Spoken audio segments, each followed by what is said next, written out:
So let's break down what all of this means with the former finance minister, also chair of the board of the company that owns this show. Stephen Joyce joins me live at the desk. Good morning. Ryan, how are you? Very well, thank you. What's your assessment? How freaked out do we need to be about all this stuff? Well, there's no point being freaked out because we don't get any control over it. So that's the first thing. You got to deal with what's in front of you. And I felt for quite some time that this year was the year of recovery subject to geopolitical events. And that was always the proviso from a number of people's perspectives. Interesting to see Kelly Eckhold there because he was quite bullish on New Zealand this year, but clearly he's sort of looking at backing down his predictions, which is fair enough. I think it really depends on how long this thing goes on for. And there's all sorts of theories about how that may play out. Clearly, Donald Trump won't want a real mess later in the year when he goes into his own midterm elections. I'm sorry, but that does seem to be the calculus. Sounds a bit weird when you're talking about what's happening in the Middle East, but I'm sure that's part of the calculus. So the question is how long this goes on for, and when does the president declare victory that he's the greatest president that ever lived and he's solved the problem. Which, if you look at what's happening in Iran right now, they've put in a guy, the son of the old leader. It's not exactly regime change, is it? I mean, is anything actually changed? Was any of this worth it? Well, but that's the challenge, isn't it? I think there was a suggestion last week that Iran might put a more conciliatory leader in. I thought, well, if you've just killed the previous leader, it's highly unlikely that they'll turn up with a guy who likes you. So it's proven to be. They've actually chosen Khomeini's son. And look, it feels to me that the most likely scenario is that you end up with a bit of an Iraq-type situation. I think the Iranians' leadership will probably hold together longer, but it's likely that the US will face a long tail of lower level insurgency, if you like, or military activity from Iran into the future. This isn't going to go away overnight. The question then is, from our perspective, is okay, that there'll be some stuff that goes on. Maybe there's teams that go in on the ground. Maybe there's drone stuff that keeps happening. What about the Strait? What about the oil, right? That's the big thing. And of course, Asian economies, including ourselves, the European economies, are way more dependent on the Strait than the US is. So the US is to some degree insulated a little bit because it's now a net energy exporter. In fact, it does quite well out of the higher oil prices. I'm not suggesting it's in favour of that because there are downsides in terms of the rest of the world economy, but it's certainly a little bit more insulated than the Asian economies, and you saw on the news that the steps that the Asian economies are taking. So that is a risk for us, and that's how this thing will transmit back to our economy, clearly, is in potential scarcity of oil and also the price hikes, which we've seen. Now, they've come back a little bit, which is good, but still very high. And that brings a risk to our service sector, things like tourism, the cost of people coming to this country. It brings risks to the primary sector in terms of just the cost of production with fertiliser and oil.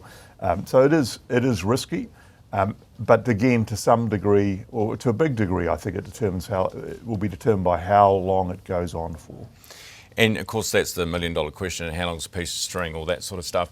What about just taking a step back for a second?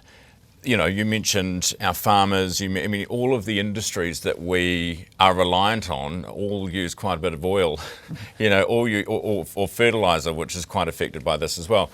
Do we need to be more self-reliant in a lot of ways? Because I was listening to a grain farmer yesterday on the radio, and he was saying it's $2,000 to $3,000 extra a day for harvesting. As just where we are now. Yeah. And he was saying, we've got to get better. We've got to be better prepared. We've got to have more resilience. Do we? How do we?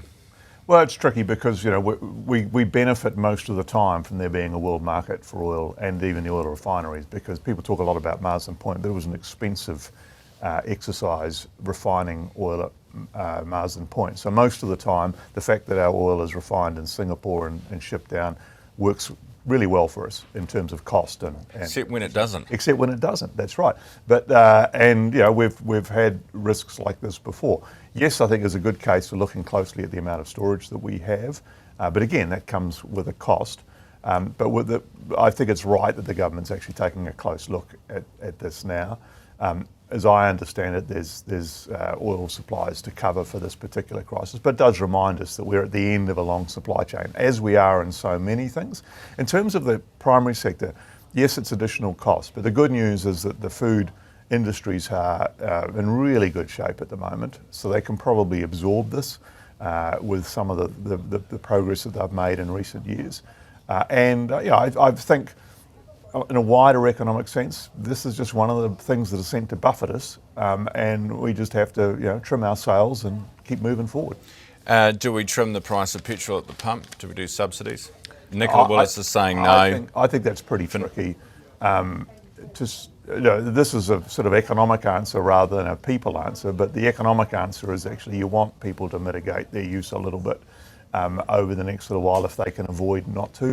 That's the reality of the situation. You want to probably slow down your use of fuel. Now, what's going to happen, of course, and I saw it at the pumps yesterday, people are going to fill the tanks right now. Yeah, exactly. That's what's happening right now. Yeah. But then after that, they'll probably try and find ways of reducing their consumption. Walk to the shops. Yeah. Finally, Luxon, job safe. I mean, what do you think? Come on, give us your honest answer. I think so. I think, I absolutely think that. Look, it's tough.